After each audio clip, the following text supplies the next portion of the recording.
Conceptually, the logic of ambidexterity is simple. To be successful, core and explore businesses require different architectures, people, structures, metrics, and culture. So they need to be set up as separate units, one for exploit and the other for explore. This is straightforward in theory, but not necessarily easy to do in practice. The need to manage different organizational architectures brings with it significant challenges for leaders. Do we have the right resources set up in separate units? Can we use different metrics and rewards? Will the existing systems allow us the interdependence to pursue very different strategies? Finance, purchasing, legal, HR. While these demands are difficult, perhaps the biggest silent killer of ambidexterity and the most difficult challenge for many leaders is the need to develop very different cultures across the core and explore units. That's the setup today. It's the penultimate of our Corporate Explorer series. And I want to thank our sponsor, Wazoku, who help large organizations create effective, sustainable innovation ecosystems that accelerate efficiency gains and new value growth. Wazoku does this through intelligent enterprise software that connects and harnesses the power of employees, suppliers, startups, universities, and the unique Wazoku crowd of over 700,000 plus global problem solvers. Wazoku calls that connected collective intelligence, and you can find our friends at Wazoku at www.wazoku.com.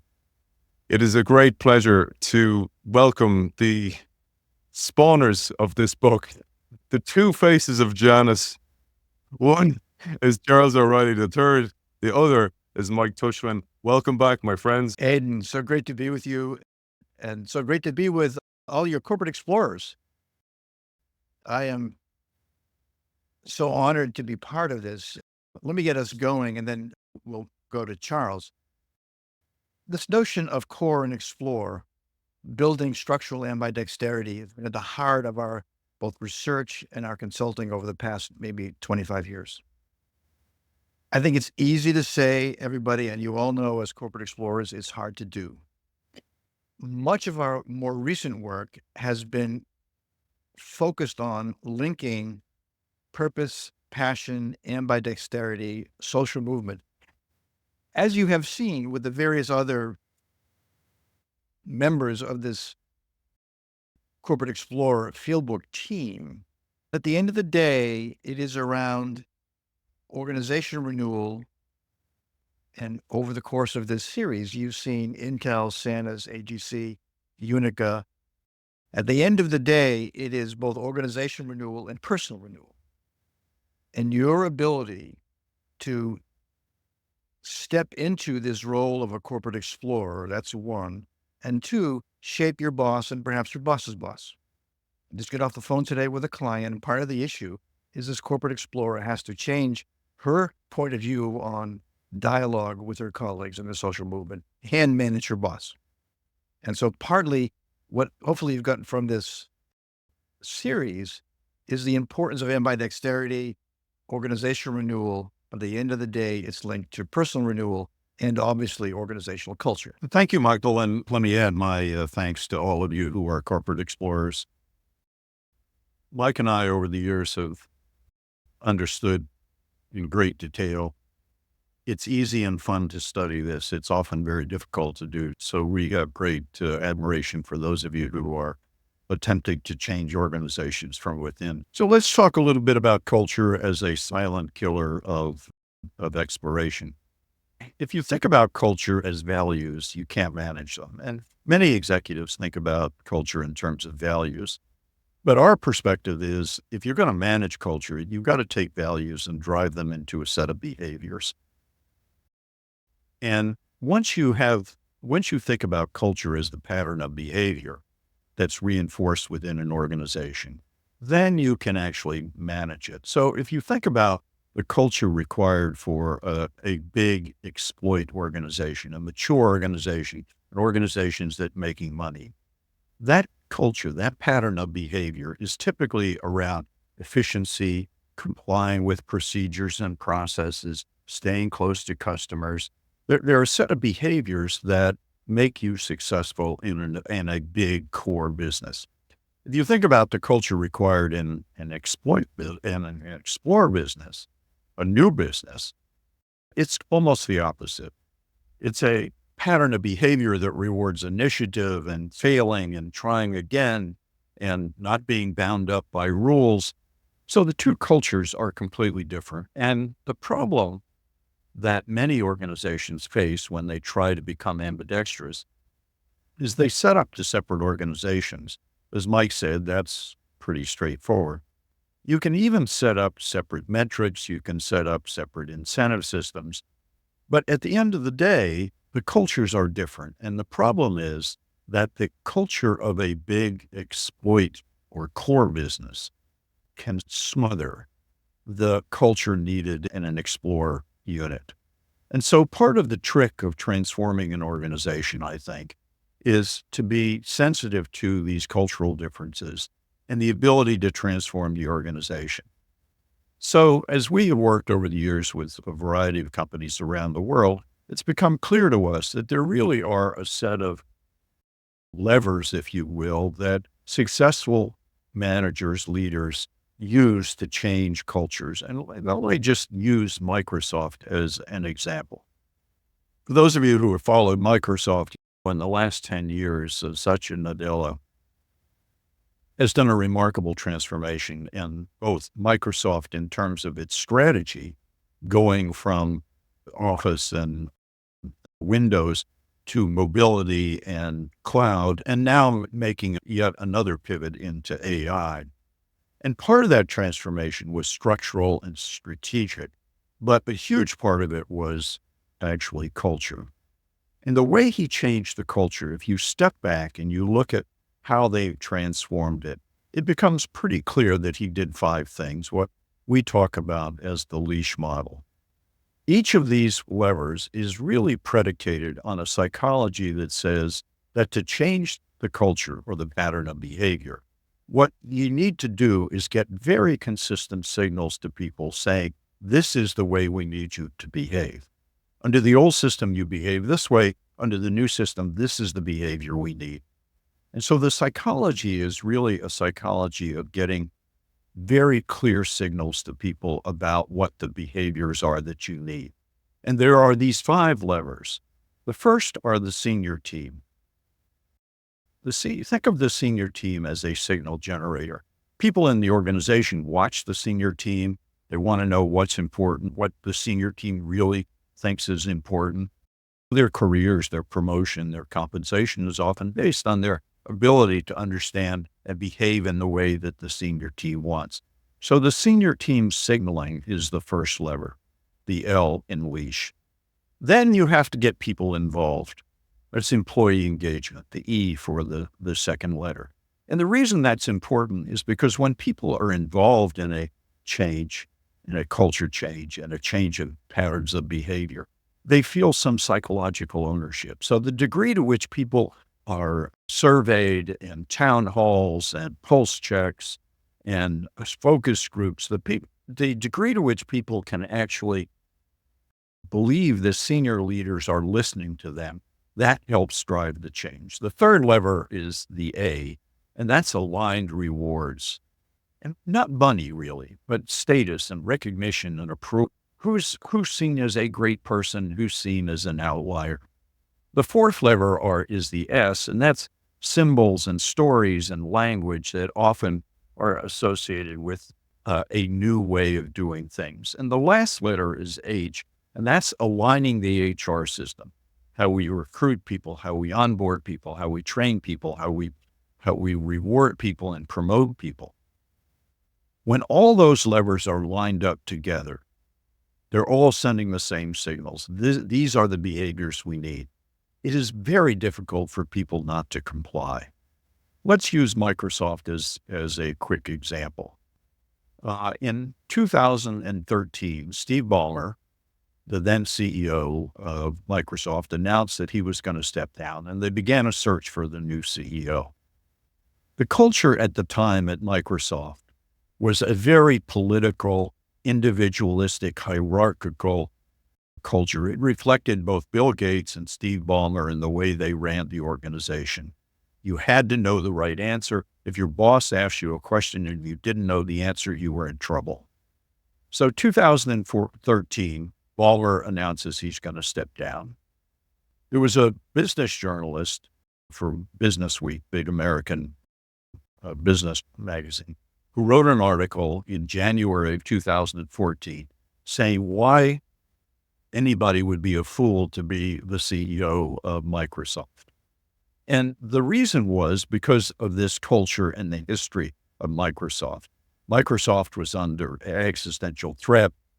Office servers, Windows were all under threat as people moved to the cloud and other devices like your mobile phone. So the journalist said, you don't want to be CEO. In February of 2014, Satya Nadella, a 22-year veteran of Microsoft, was appointed the CEO. And what he did over the next several years, along with Kathleen Hogan, his chief people officer, was a dramatic change in the culture. And here's what they did. It's the LEASH model. The first thing he did with respect to leader actions is he took 9 months and he went on a listening tour. They had surveys, they had meetings, they had town halls, they had focus groups. And what he kept asking was, what is it about the culture, the existing culture, that we don't want to lose, that is valuable and we want to honor? What is it that we need to be successful in the future as we move to mobility and cloud? And what is it we have now that might stop us from getting to the future? At the end of 9 months, he had a meeting of his top 180 people, and they agreed on a growth mindset as the overarching meme to drive the culture. But more importantly, they identified a set of behaviors that the growth mindset enabled around listening, learning, not always having the right answer. They then cascaded that into the organization. They actually trained 27,000 managers on how to think about and talk about and drive the culture, and they cascaded it in. So that's the L model. He got lots of employee involvement. They had town halls. They did some very interesting, sophisticated network analysis. They used their internal email to identify hubs in the communication networks. These were the influencers. And they actually got them involved in the culture change effort to help drive this new change. So that was the employee engagement. They then changed the performance system. Under the old Microsoft, they had a stack ranked performance management system.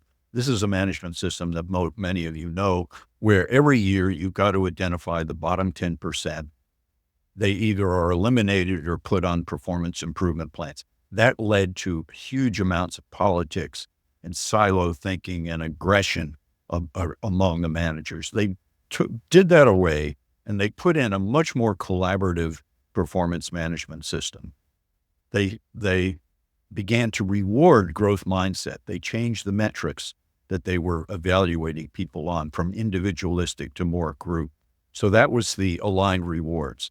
They also did a lot of sort of symbols and signaling around mobile first, cloud first, over communicating the stories about people who exhibited a growth mindset, holding them up. They would start each meeting with a story about somebody in the organization who had modeled a growth mindset.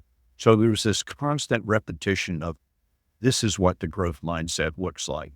And the last letter, H, HR alignment, not only did they change the performance management system, but they also changed how they select and recruit and onboard and train people. If you step back and you look at how Microsoft changed and what Nadella and Kathleen Hogan did, it's not a mystery. It's not easy. It takes incredible, relentless effort on the part of the senior team, but we know how to do it. I could describe similar events, a big Japanese company that did basically the same thing. So we would encourage you, as you think about, as corporate explorers, think about creating the culture in your explore unit, and it has to be different from the exploit unit. but also think about what can we do to really change the culture of the larger organization, especially if you're a senior manager. So that's about 3 years of research in 15 minutes. Charles, the thing that came to my mind when, say that meeting, okay, let's start our meeting. And I'm going, hey, Mike, tell me about somebody in your team that showed the growth mindset, that there would be this resistance to that at the start. Like, dude, are we really doing this? Kind of, the cynics would be out in force at the start. And that leads then to the HR, the training, but also then the personal renewal. Because without renewing those guys or girls, that you're going to have that resistance, and you have to get them out of the organization or upskill them. And that's where most of the resistance comes. And they're the people who beat the crap out of their corporate explorer or undermine them in often very damning ways. Yeah. So the first time you do it, it's exactly what you said, Aiden. The third time you do it, they're probably still there. The 20th time you do it, especially when you're asking people for examples, they're either on board or they're an outlier. Thrown overboard. Yeah. Mike, it comes back to what you're saying about the personal renewal. I hold up your work in workshops. I talk about all the time that I actually call it the infinity curve, that you used to get to the top of the S curve. You had to jump to a new curve, but now you actually can go, I need exploit and explore feeding each other, and the old feeds the new. And that means that I need them to be collaborators, not enemies, because the old way creates this kind of enemy. Oh, you guys are dinosaurs and you guys are wasting all our money on your beanbags and your Post-it notes. How do you reconcile that, exploit and explore in the middle? But let me just finish this session with this notion of linking personal renewal and organizational renewal. Charles's last examples, where the Microsoft example was really very much top down. But for those of you who are corporate explorers, the same logic, the same LEASH model that Charles just described, you can do in your particular piece, your explore piece of the organization, but also managing up.